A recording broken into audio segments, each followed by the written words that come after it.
Tonight, he came up with Obama's America, and now he has Hillary's America. For the next hour, I will be with Dinesh D'Souza. So get ready, because it's all unfiltered.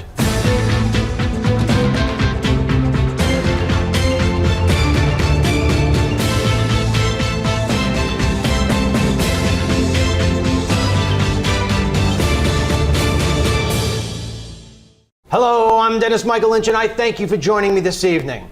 There will be no DML report tonight because I have Dinesh D'Souza here with me for the next hour. We are going to be talking about his new film called Hillary's America. We all know how successful Obama's America was. Dinesh D'Souza tonight is going to tell us about what we are in for if Hillary Clinton is elected president. That being said, Dinesh, thank you so much for joining us. My pleasure. I want to do this a little backward. I want to talk about Obama's America. And the reason being is because I think it's critically important for people to realize how much you are in the know. I just watched, by chance, your film again, Obama's America, not more than a couple weeks ago.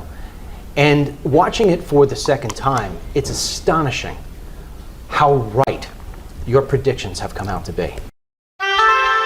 For a long time, I sat between the two graves and wept.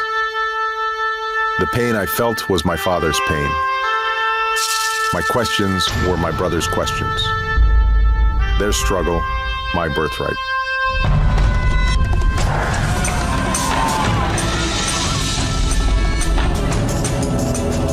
Obama has a dream from his father, that the sins of colonialism be set right and America be downsized.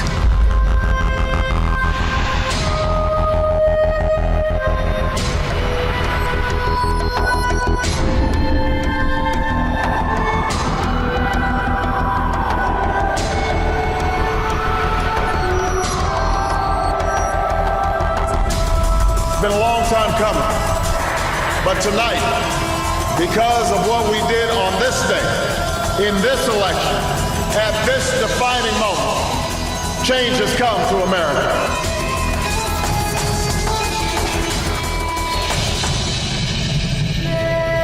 America has a dream from our founding fathers, that together we must perfect liberty, and America must grow so liberty grows.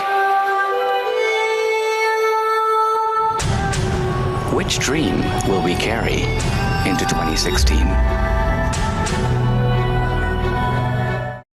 So when you look back at what you saw in 2012 when you made that film, and you look today at the way America is, of all the predictions you made, which ones are most troubling to you that have come true?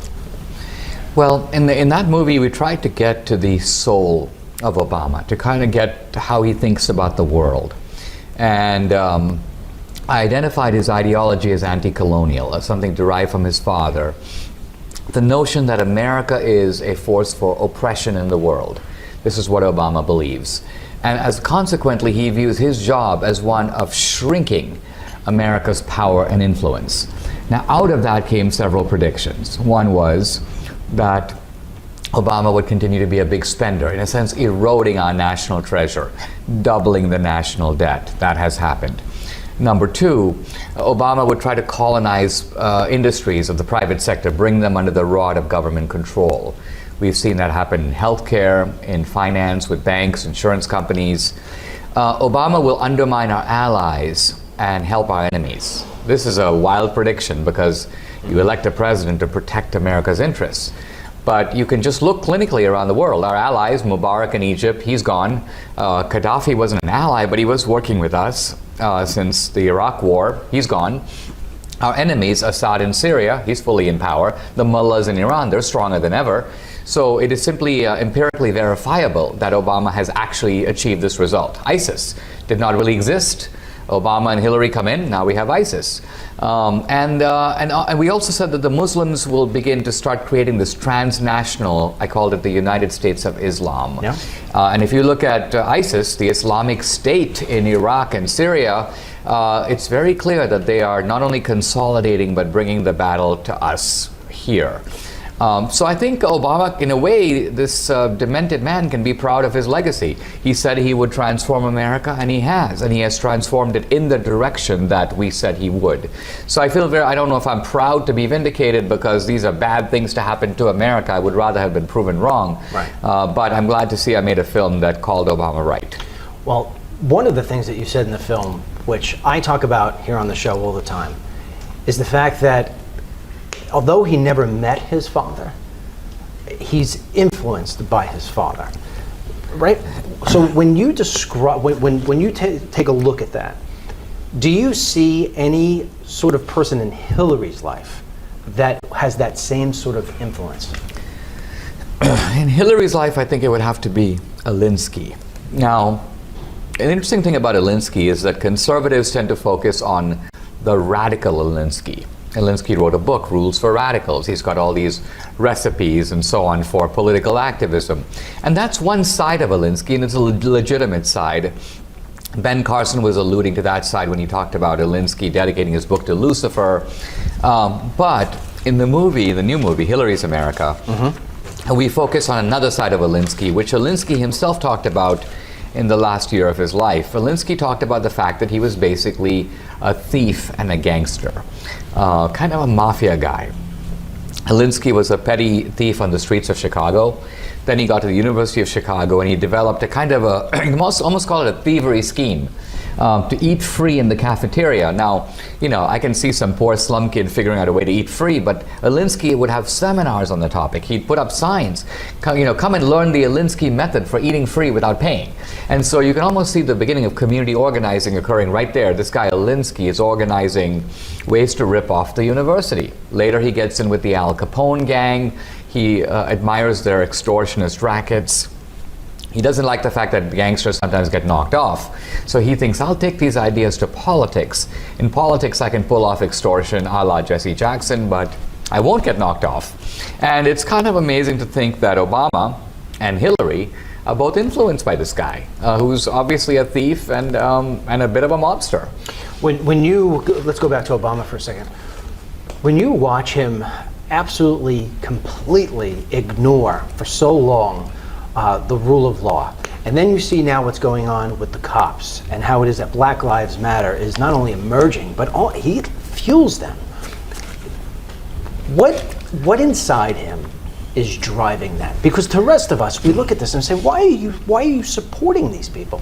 And he continues to do so. Now, Obama is different than Hillary, I believe, even though they have Alinsky in common, and Alinsky was sort of a mentor to both. Now, Obama didn't know Alinsky personally, but he studied with the Alinskyites. Hillary knew Alinsky in person. But the difference between Obama and Hillary is that Obama is fueled, I think, ultimately by ideological hatred.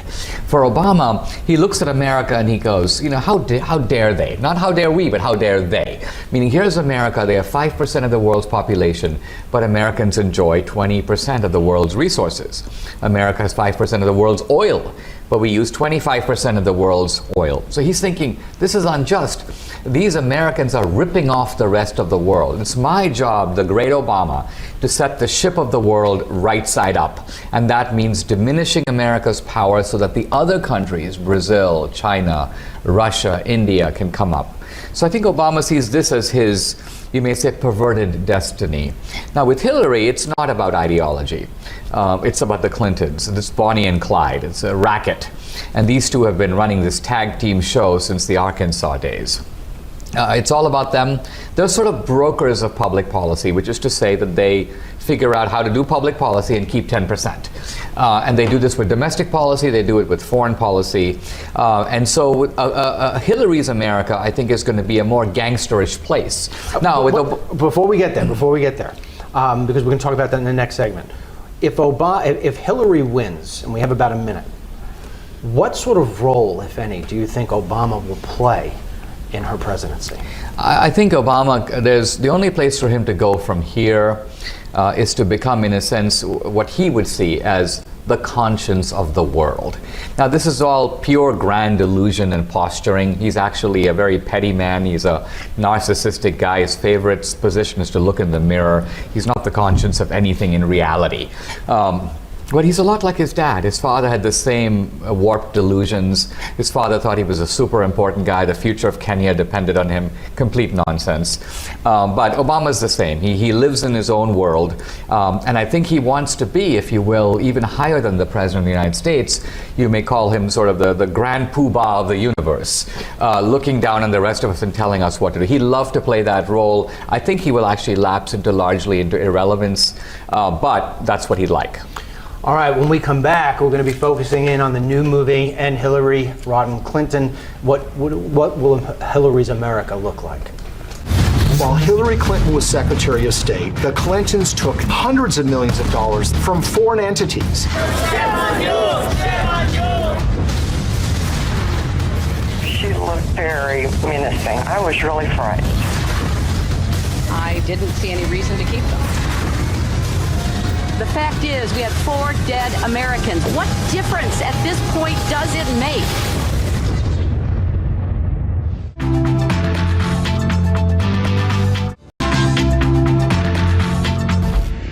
It is my judgment. Dinesh D'Souza was sentenced on Tuesday to spend 8 months in a confinement center. It all began when the Obama administration tried to shut me up. You know, gang's all about stealing, man. What did I learn? All crime is about stealing. The big criminals are still at large. Didn't see any reason to keep them.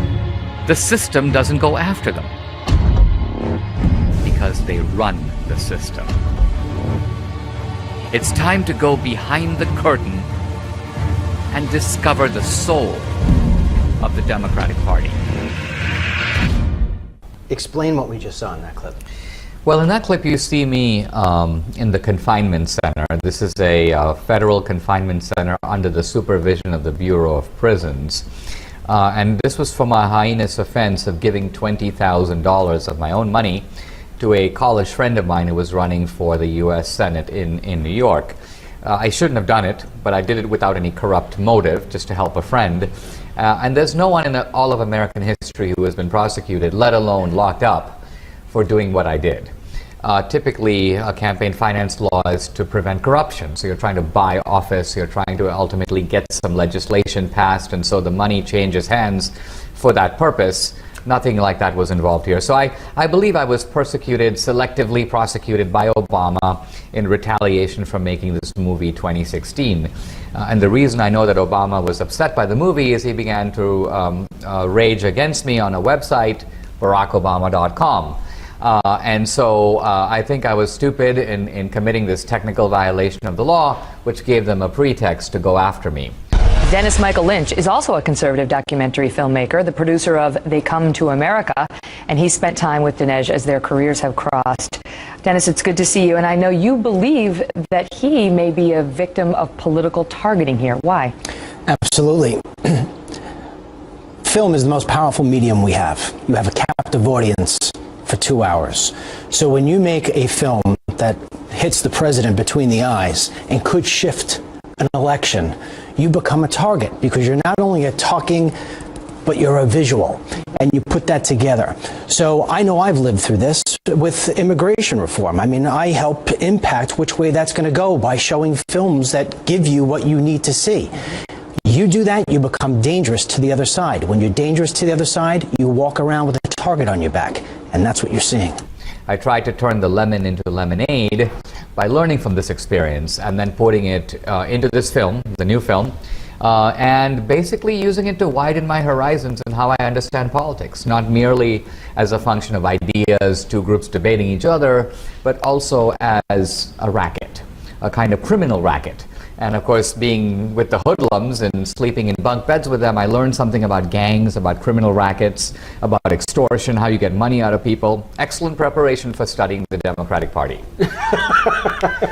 Well, let me ask you, if I was going to ask you this later on, but I'll ask you now because you're bringing it up.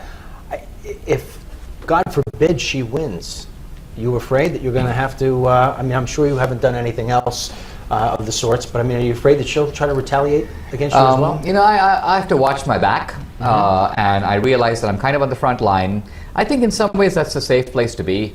Because think about it, if the narrator, author, and creator of Hillary's America were to disappear, who would be the main suspect?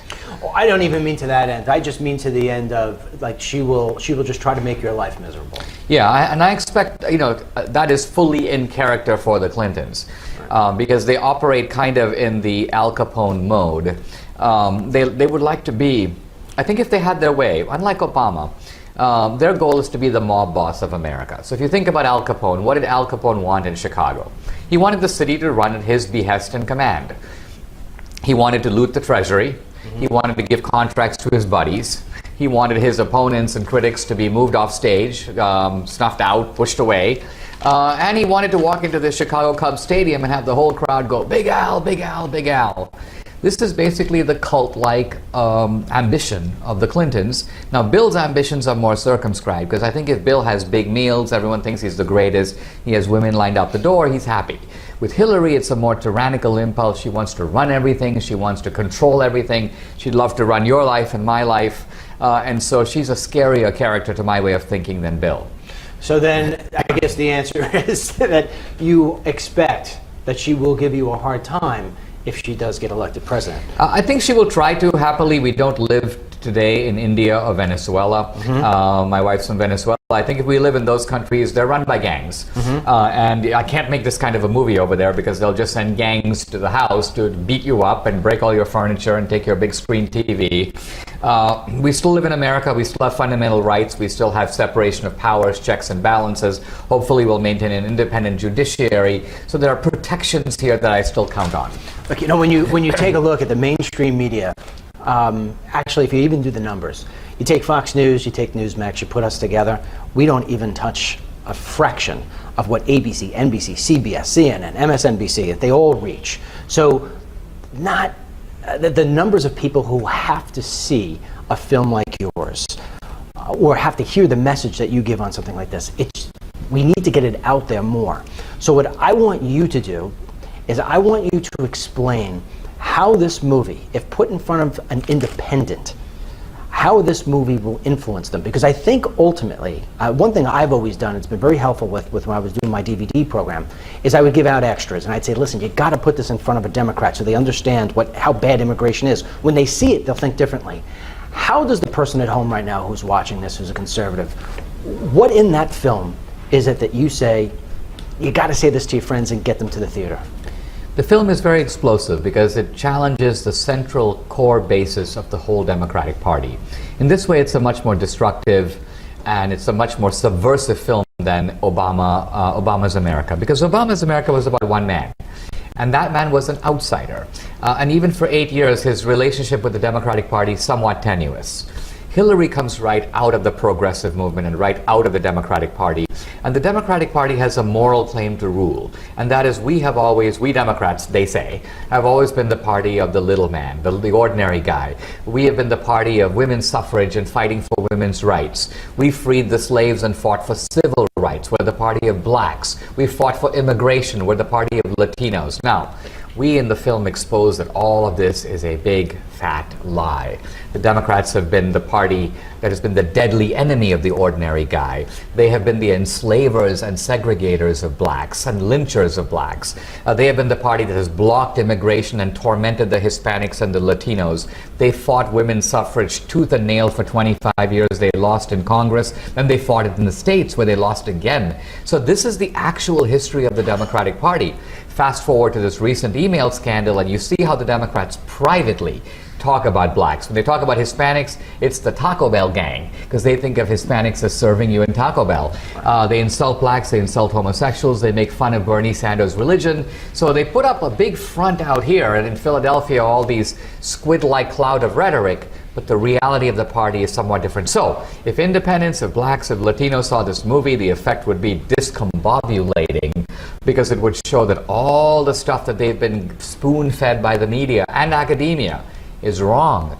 And so I would love to figure out a way to get this movie in front of them. It's not easy, because like you say, typically you preach to the converted, and it's important to preach to the converted, But if we could get a way to get it to the outsider, that would be fantastic. Has ABC, NBC, CBS, any of those major networks had you on yet? No, those guys are covering for Hillary, and they're absolutely, I mean, just think about it. If it turned out that the Republican Party was fixing its primary election, putting its thumb on the scale for one candidate as opposed to another, let alone talking in private about minorities in this demeaning way, this would be on every network. NPR would never stop talking about it. The New York Times would be on the front page every single day. So clearly we have a serious problem in this country in that this so-called independent sector, the media, is actually doing unpaid work for one of the political parties. It's a kind of national scandal, to be honest. If Michael Moore had a movie coming out called Trump's America, you think they'd be giving him time? They would be giving him all the time in the world. Now, to raise a more delicate point, the Democratic Party would also line up completely behind him. You would think that with our movie, the RNC, the super PACs, our side would be rallying completely behind me. That's not the case. Now, Trump did tweet out, hey guys, go see D'Souza's Hillary's America.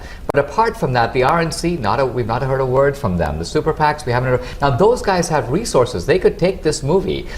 They could open up the theaters and get black churches to bring people to the movie. They can bring Latinos to the movie. They don't do this kind of stuff because they're encrusted by consultants who tell them what to do. This movie could help them if only they'd let it. Why don't you think they are? I think it's because our party is very messed up. It's messed up at the core. Part of the success of Trump and the Trump phenomenon is a legitimate backlash from rank-and-file Republicans who know that the corruption extends to our team, that our team itself is not fighting in the way it ought to. And if we and even though I've made this movie at the expense of our investors. We've done messaging. It's a unique type of messaging. The RNC can't do this kind of messaging. They don't even know how to. And we're sort of delivering it out there. So it's almost like a weapon. It's available. We're putting it in your hand. All we're asking you to do is use it, and you won't. Or at least you won't to date. All right, when we come back, we're going to be talking more about Hillary's America. Don't go away.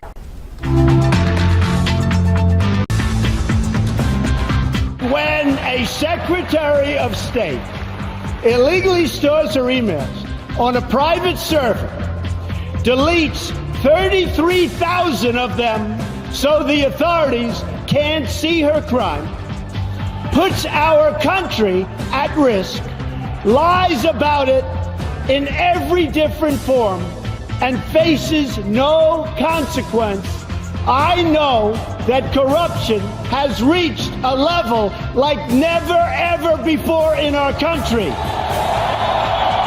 Her single greatest accomplishment may be committing such egregious crime and getting away with it, especially when others who have done far less have paid so dearly.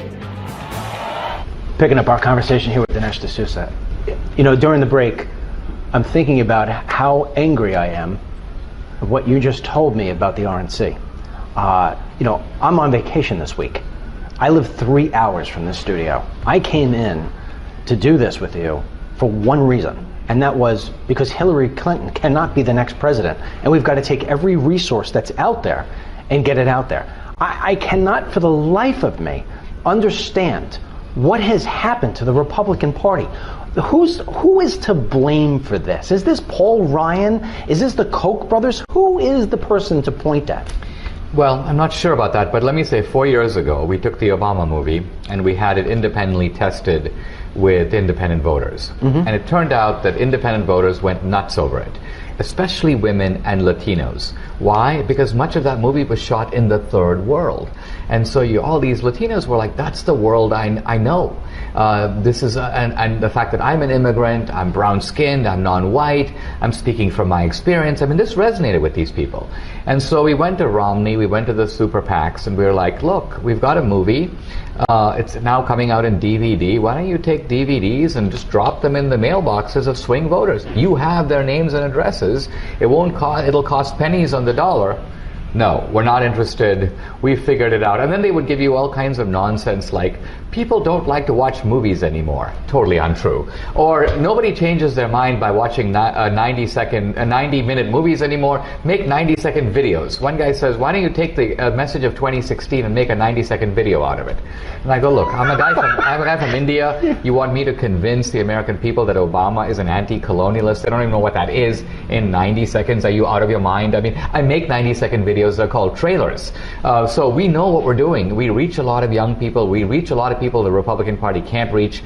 But the Romney people were surrounded with these know-it-all, name tag wearing consultants, collecting money from the campaign, getting rich off of this. Politics as a business for them. They don't want to hear it. And so we went our own way. So here we are again 4 years later. I'm not saying the situation will be the same, but it is the case that Republicans are the stupid party. And the stupid party but the stupid party has to figure out a way to beat the evil party. That's where we are in this election. And our resources are so much smaller. They have to be deployed with so much more care. This is a winnable election for Trump. It's a winnable election for Republicans. But we have to fight smart. What does Hillary's America look like if she is elected president? Well, Hillary is the Clintons are sort of Bonnie and Clyde. And they're running a racket. And they've been running a racket since the Arkansas days. They couldn't believe it when they got to the White House. Clinton got there almost by fluke. And they began figuring out ways to make money in politics. I mean, think about this. These two have never really worked in the private sector at all. They've been on government salary all their lives, and yet they've gone from zero to $300 million. How do you do that? I mean, is there even a legitimate way to imagine that happening? No. So what these guys do is they cash in on public policy. Now, people do this all the time again in India. They do it in Venezuela. You go into government to loot the treasury and make money. But that is not the American way. In America, we've had rich presidents. FDR was rich. JFK was rich. But they were rich before. They didn't become rich off of the White House. Right. The Clintons do. So they rent out the Lincoln bedroom for cash. They take stuff off the walls and loot the White House before they leave. They're forced to return a bunch of it later. And they're selling pardons to big-time racketeers, drug tax avoiders and criminals. And so I can only shudder to think what Hillary's America will look like if you put these people with the ultimate levers of power. We learned that from the musical Evita. And the money kept rolling in from every side. Whether you can give $5 or $500 today. When the money keeps rolling in, you don't ask how. Think of all the people guaranteed a good time now. Never scold the hungry to open up the doors. Never been a fundraiser foundation, never run. Evita's foundation funneled millions of dollars given for the poor into her own bank accounts. Certainly the Clintons wouldn't steal from the poorest of the poor. Author Peter Schweitzer thinks otherwise. He's been investigating the Clinton Foundation. It seems, Peter, that there has been an element of gangsterism in politics, but the Clintons, they have taken gangsterism to a completely new level. They've taken it to a global level, and they put it on steroids in a massive way that's unprecedented in American history. You know, if you take a look at the issues that we're facing, I mean, the ones that are really, really bad, you've got immigration, you've got Obamacare, you've got ISIS, and you've got, aside from the debt, you've got the economy. Of those things right there, let's even put the debt. Let's say those 5 things are really the big drivers of impacting this country long term. If there was one of those things that you thought that Hillary was going to definitely take into the wrong direction, to almost to the point of where it was just insanely irreversible, which one? Well, I think we have to step back and look at Hillary's attitude towards all of them, because it's the same. Different than Obama. With Obama, he will look at all those positions and he will take the wrong position on just about all of them. But the wrong position for Obama is sincerely held. He literally thinks that the best way to, for example, deal with radical Islam is to coddle it, is to appease it. He thinks that in his own world. He thinks it's good for America to shrink our defense spending and make us weaker. He thinks that's good. He doesn't understand why we're using so much energy. If he could figure out a way for Americans to use less healthcare, less energy, he thinks that's good. Now with Hillary, the way to think about Hillary and Bill is that these are 2 people who are robbing Fort Knox. Now, imagine people running in, giving them memos. Hey, Benghazi. Hey, our security personnel are threatened. Hey, we got to do something about Obamacare. Their point is, leave me alone. Don't bother me. I'm robbing Fort Knox, can't you see? So in other words, for Hillary, all of the rest of this is like a distraction. That explains her impatient, irritated response to Benghazi. When she says, what difference does it make? What she means is, what difference does it make to us Clintons when we're robbing Fort Knox? So if the person who's watching your film, if they come out of that film and they are concerned, what is going to be the driver of that concern? Is it the Clintons' corruption? Is it the fact that they're going to continue what would otherwise be a third term of Obama's presidency? What is it? I think the person seeing our film will be shocked to realize that a lot of this has been going on for a long time. Andrew Jackson was the founder of the Democratic Party. And Andrew Jackson is known as this kind of intrepid Indian fighter. And whether you agree or disagree, kind of tough guy, vacating the Indians off their land, driving them west. Now, little known about Andrew Jackson is how much he profited personally off of all this. When he would fight the Indians, before the fight even occurred, he'd send his own private surveyors to go into the Indian land and assess its value. Then he would call in his buddies who were investors, and they would bid on that land even before it came up for sale, because he knew it was coming up for sale, because he was the one pushing the Indians off their land. And so Andrew Jackson went from, to use Hillary's phrase, dead broke, to being one of the richest men in the United States. He went and bought a huge plantation in Tennessee, hundreds of slaves. So the roots of the Clinton Foundation can be found in the land-stealing policies of Andrew Jackson. So I think someone watching our movie, this isn't just Hillary bashing. This is setting a whole context, a story of American politics and of this Democratic Party, which has been stealing people's labor, slavery, stealing their women, in all the bad stuff that went on the plantation, segregating and oppressing people, running financial scams for a long time. The Democrats invented the urban big city boss, Tammany Hall, the daily racket in Chicago. The difference with the Clintons is they've taken all this stuff and they've taken it not only national, they've taken it global. When you have the movie out, and you also have the book out, right? Right. The book has chapter and verse because people will see the movie, and the movie just almost coolly makes these remarkable claims. At one point I say in the film, in 1860, the year of the Civil War, no Republican owned a slave. All the slaves in the entire country were owned by Democrats. And people go, what? What's the basis for that? Well, that's the beauty of a book, because there's nothing in the movie that isn't substantiated, footnotes, chapter and verse, and a whole bunch of other stuff that's not in the movie that's in the book, Hillary's America. All right. Donald Trump painted a picture, a negative, dark, divisive picture of a country in decline. They thought my speech was very dark. They all use that same term, very dark. And I said, actually, it wasn't dark. It was very optimistic. Why did Hillary get rid of her middle name? Huh? Hillary? No, but why did she get rid of it? Hillary Rotten Clinton.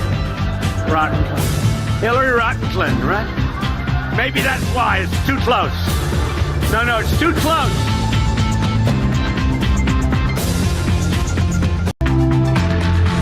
Now, the Klan had a revival in the early part of the 20th century. Why was that?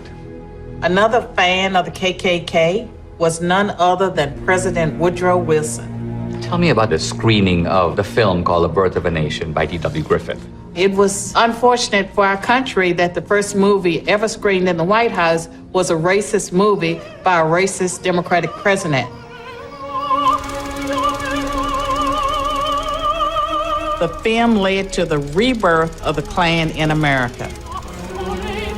The film quoted Wilson. It denounced the Reconstruction era when blacks briefly held office. It depicted blacks, played by whites in blackface, as ugly, vulgar, and uncivilized predators who liked nothing better than raping white women.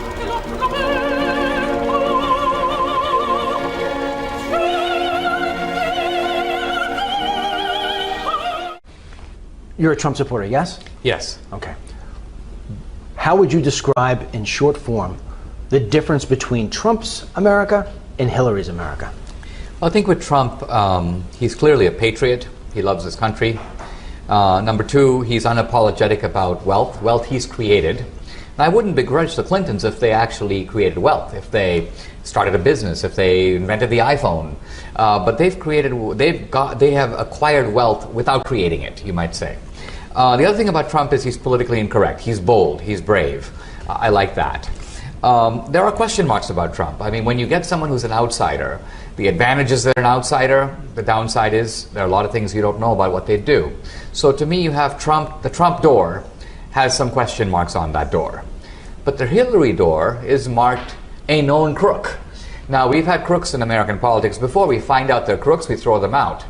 But never before that I can think of have Americans known in advance that somebody is a crook and said, oh, that's okay, we're going to go with her anyway. That's what the Democratic Party has decided to do. And I shudder to think if America will do the same. Does that, that says something. I mean, most people, Dinesh, they don't care about what she did in Benghazi. They don't care about her emails. I try having these conversations with people sometimes, and it goes right over their head. They don't care one iota. How did America get like this? Well, the ordinary American is not paying attention to politics. And so part of the reason that they don't care, and I discovered this in making movies, you have to make that extra step of showing why this matters, not simply what she did. Let's say she deleted a bunch of emails. So what? But if you show that the reason she deleted emails is that Hillary was conducting a whole private foreign policy of her own, actually making money in these troubled spots in the world, robbing people in desperately poor places like Haiti, where aid money is supposed to go to poor Haitians, and the Clintons are conveniently interposed between that aid money and the Haitians. The Haitians don't get it, the Clintons do. Then people go, that's pretty dirty. I mean, it's one thing to rob rich people, it's another thing to rob poor people. Absolutely. And so then that comes back to the media. You know, I understand the media doesn't want Trump in there because he represents maybe what some people would say was far right, shutting down the borders and deporting illegal aliens and, the temporary ban on Muslims and all these different things. But they have a woman who, as you just said, takes money away from the poor people of Haiti. Why aren't the executives and the anchors and everybody involved in these big medias, whether it's the Times or ABC, NBC, whatever it is, why aren't they upset about that? Why aren't they pushing for somebody else versus her? I think it's because they understand that the Democratic Party racket is their racket as well. And here's what I mean. There's a silent war that's going on in this country between two groups of people. On the one hand, the entrepreneurs and the wealth creators. And that's not just someone who starts a business, it's all the guys who work for it too. But they're creating wealth. Now, if you think about the guys in academia, the guys in the media, the community organizers of America, the people who are in Hollywood, they don't actually make stuff. They make words. They are entrepreneurs of ideas. And what they believe is that these entrepreneurs who make products don't have the right to run this country. We do. We are the planners. We are the organizers. We should be organizing the wealth of society, and we should be at the top of the totem pole. So even though Hillary's a crook, their view is she's our crook because she will transfer power away from the entrepreneurial class toward the governmental class, toward the class of people who deal not in things but in words. And that's going to make academics more powerful, journalists more powerful, Hollywood guys more powerful. So they see themselves as in the same bed as Hillary, and they're willing to overlook her peccadillos because she's doing their work. Strip away Hillary for a second, strip away Trump for a second. Just take the incredible intelligence that you have and everything that you do, and you've traveled the country. I know you go around giving speeches, so you're seeing all the different places of America. What do you think America needs in order to be able to recover from where we are right now, 8 years after Obama? I think America needs to have just a simple appreciation of the great marvel of technological capitalism. In other words, remove technological capitalism and the whole world would be eking and scratching a living out of the ground. In most places, like India, poverty is taken for granted. And people say, isn't it terrible that these people are suffering? But the ordinary Indian goes, well, they've been suffering for thousands of years. There's nothing different. It's really hard to scratch a living out of the ground. It's almost biblical. But in America, It's the immigrant coming from the outside like me, and I see, wow, look at the ordinary guy and what a great life he has. Even the guy who's not that smart, who's not that hardworking, even that guy has 2 cars in his garage. Even that guy has no trouble worrying about his next meal. Even that guy knows that he's going to have a roof over his head when it's raining. Now, what did that? That's not due to government programs. That's not due to IMF loans. The UN didn't do that. Technological capitalism did that. And all kinds of people who came up with the smallest of improvements and inventions. Think of the guy who invented roll-on luggage. Before he thought of that, and you or I could have thought of that, but we didn't, everyone had to pick up heavy suitcases and lug them around. That guy has made our lives better in very marked, noticeable ways. He's probably done wonders for people's backs just by not having people carry heavy loads. Now, so my point is technological capitalism produces this kind of abundance. A small number, 70% of Americans used to work on farms. Now a very small number of people working in farming can feed not only all of America, can virtually feed the whole world. Technological capitalism. So I think if we had an appreciation for that and an understanding that people should by and large keep the fruits of their own labor. Not to say we shouldn't have taxes, but there's no reason to have progressive taxation. We need proportional taxation. And the good thing about proportional taxation, look, people vote on what that tax level should be. So you can say, all right, I think taxes should be higher.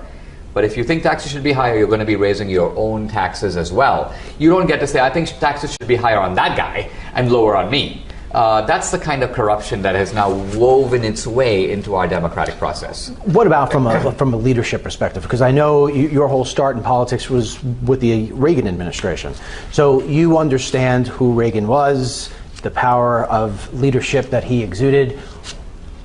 What sort of leader do we need? And do you think Trump fits that mold? Well, I think, as I say, Trump would be an outsider. Now, we haven't had an outsider since Eisenhower, a guy who is not elected, not a governor, not a senator, coming, if you will, from non-elected office. That hasn't happened since World War II. And Eisenhower was the supreme commander of World War II. So I think with Trump, it remains to be seen. Now, Trump was a young Reaganite in the 80s, and maybe he's taken a lesson or two from Reagan. I don't just miss Reagan. I also miss the intellectual luminaries I looked up to. William F. Buckley, Friedrich Hayek, Irving Kristol, Solzhenitsyn. Where are people of that caliber today? Or statesmen in politics. Howard Baker, the head of the Senate. James Baker, Why do you think Secretary it's of all? State. Why is it all missing? George Shultz. For some reason, it seems like we've seen a diminution, a kind of shrinkage of stature. And now we have these puny guys, even on our side, who couldn't hold a candle to those guys. What drove that? What drove that change? I'm not entirely sure, because the change has been across the board, a kind of coarsening of standards. The country has changed. Look, I was a think tank guy, a speaker, a writer of books. One reason I've gone into movies, I love movies, but the reason I went into movies was basically to reach more people. I realized that people are more emotional in our culture today. You have to tell a story. You can't just make a legal or an argument. And so the movie allows you to tap chords not only of the head but of the heart that a book won't tap. We only got 30 seconds. If you had to say it in 30 seconds, why somebody needs to go see Hillary's America? It just tells you a new story about America that will terrify you, but will also inspire you. It'll show you what you can do. So Hillary's America, the movie.com, that's our website. You can plug in your zip code. You can see where the movie's playing near you. So see the movie, get the book. Last question. Do you think America will ever be able to go back to the way it was before Obama, Trump or Hillary? I think it's possible. I think we're in a difficult time. We have to get through it. But America's a great country. I'm not an apocalyptic guy who goes, if Hillary wins, the country's done. We're not done. We're a long way from being done. And I think the can-do inventiveness of the American spirit, the fairness of the American people, their generosity, that remains. All right. Thank you, Dinesh D'Souza. Good luck. My pleasure. Go see the film. What if the goal of the Democratic Party is to steal the most valuable thing the world has